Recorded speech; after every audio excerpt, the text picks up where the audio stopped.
And it requires some compromise. And you don't have that other person, go find some teammates. Hey, happy Friday! Happy Friday! Yay! Welcome to 5-2 Parenting. We're going to jump right in and do our follow-up to our consistent correction teaching. So the question that we got was, what do we do when we haven't been consistent and things are out of control? Right. This is easy. We have a magic wand, and if you will email us, we will ship it to you, and just go like this to your kids, and it'll be consistent. It'll be easy. So No. I think that's it. No, we Okay, really don't. maybe not. I wish.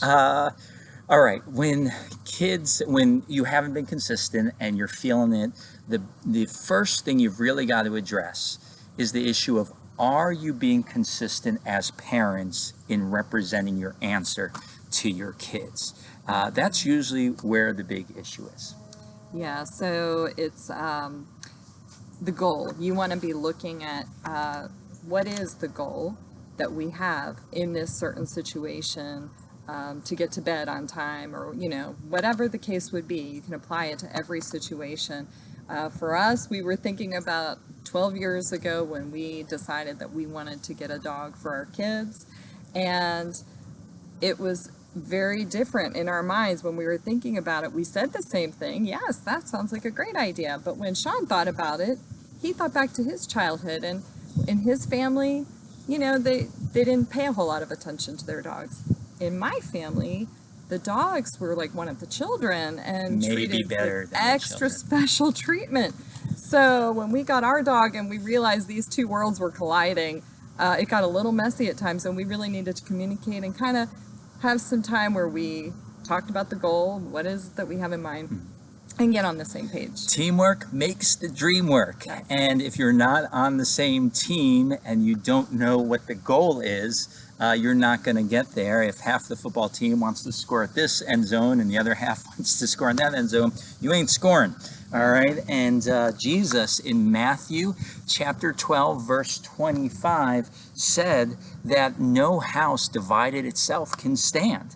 And so we've got to be on the same page. And I think your point about agree on the goal is, one, do you have a common goal? But two, sometimes you say you have a common goal, but you've got two pictures of what you're actually trying to accomplish. Yeah. And so take the time to agree on the goal. And if you'll be consistent together, your kids will fall in line quicker. I think the second is you've got to agree to equally own the goal. And so our challenge was that Sarah was at home with the kids more, and so I would come home, and sometimes, whether I was in a fog or daze or whatever, I wouldn't own the parenting as much. And then when it came to a correction moment, she was trying to get it done, and I'm thinking, what's the big deal? And I didn't see the whole story of the whole day. And we've got to own the goal together, and I had to decide to get in the game and be together.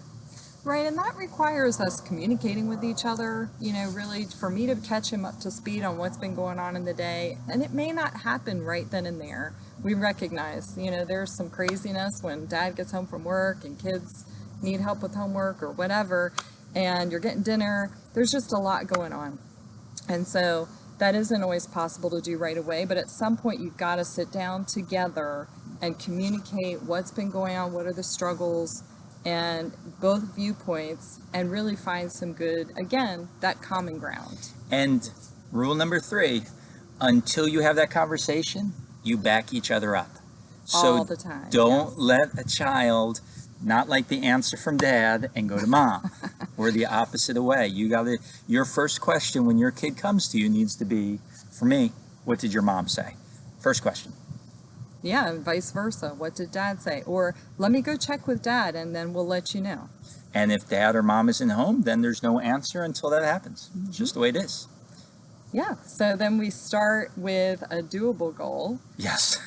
So, you've got each other, you're on the same page, you're working together as a team, and now you start kind of chipping away. And just one thing, don't try to tackle it all at once. Just one thing, whether it's mealtime or bedtime, one doable goal. And that like we said in the beginning of the week, that does give them security. It makes them feel will. more secure when they know that we're both on the same page. That gives them security. So I think if you're a single parent and you don't have that other person, go find some teammates, whether it's a coach, whether it's someone from church, whether it's grandma or grandpa. Get somebody else, find a teammate and tell them what you're trying to accomplish and have them echo it to you. Yeah, and for those that are in split households where your children are with you some of the time and your ex-spouse other times, it may be difficult to find that consistency, but you be consistent where you are, and communicate that to your children, and if possible, to communicate it to that other person that they're staying with, that maybe there can be consistency across the board, but if not, at least in your own home there can. So that's the 5-2, everybody. Have a great weekend. Be great parents. Bye.